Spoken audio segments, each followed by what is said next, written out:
यह कहावत तो आपने बहुत सुनी होगी, लेकिन यह कहावत बनी कैसे? आज हम आपको इसकी कुछ कहानी सुनाएंगे। प्राचीन समय की बात है। सुंदर नगर में सुकृति नामक एक राजा राज्य करता था। राजा सुकृति बड़ा ही दयालु, सेवाभावी और धर्मपरायण था। किंतु सुंदर नगर की सुंदरता पर मोहित होकर आए दिन पड़ोसी राज्य आक्रमण किया करते थे। राजा सुकृति के राज्य में भीमसेन नामक एक बड़ा ही बहादुर और निडर सेनापति था। वह कभी भी आक्रमणकारियों को राज्य की सीमा में प्रवेश नहीं करने देता था।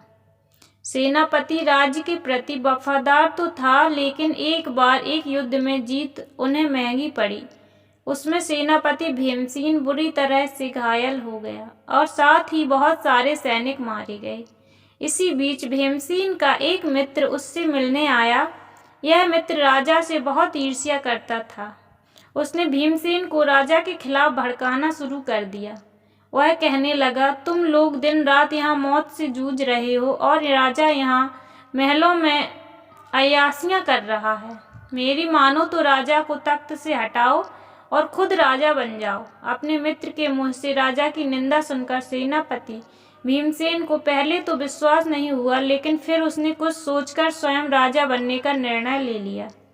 उसने राज्य जाकर राजा सुकृति को सिंहासन से हटा दिया और स्वयं का राज्याभिषेक करवा लिया। वह राजा सुकृति को पकड़कर बंदी गृह में डालना चाहता था, लेकिन अवसर देख सुकृति भेष बदलकर जंगलों में भाग गया। राजा भीमसेन ने सुकृति को पकड़ने के लिए 1,000 स्वर्ण मुद्राओं के इनाम की घोषणा की। सैनिक तो सैनिक, लेकिन राज्य के अन्य व्यक्ति भी इनाम की आकांक्षा से सुकृति को खोजने लगे। हालांकि राज्य के ज्यादातर समझदार लोग सुकृति से भीमसेन द्वारा राज्य हड़प लिए जाने से दुखी थे। इधर राजा सुकृति जंगल के रास्ते से राज्य से बाहर निकलने ही वाला था कि उसके सामने से एक व्यक्ति आता दिखाई दिया, जो दिखने में बहुत चिंतित जान पड़ रहा था। राजा सुकृति के नजदीक आकर वह बोला, भाई जरा राजा सुकृति के महल का रास्ता बता देना, मुझे उनसे जरूरी काम है। राजा बोला, सुकृति से क्या काम है? अजनबी बोला, मैं पास के गांव में रहता हूँ। मेरी पत्नी बहुत बीमार है, उसके इलाज के लिए मेरे पास पर्याप्त धन नहीं है। मैंने सुना है राजा सुकृति बहुत दयालु राजा हैं, कोई भी दिन दुखी उनके महल से खाली नहीं जाता। राजा बोला, चलो मैं तुम्हें राजा सुकृति के पास पहुंचा देता हूँ। यह कहकर वह उस अजनबी को राजमहल की ओर ले गया। वह सीधे राज दरबार में पहुंचा।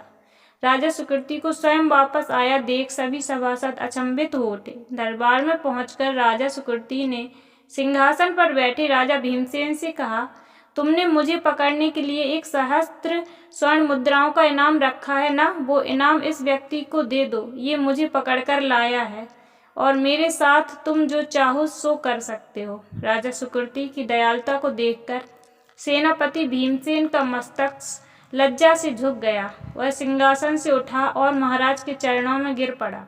उसे अपनी गलती का एहसास हो गया। इसलिए कहते हैं, कर भला तो हो भला। राजा ने भला किया तो उसका भी भला ही हुआ, लेकिन क्या इसकी उल्टी कहावत हो सकती है? क्यों नहीं। कर बुरा तो हो बुरा, ये कहावत भी आज आप सुन ही लो। इस कहानी को भी पढ़ लीजिए। मेरे पिछले वीडियो में मैंने इस कहानी को रखा है, आप लोग जाकर चैनल पर देख सकते हैं। तो थैंक्स फॉर वॉचिंग।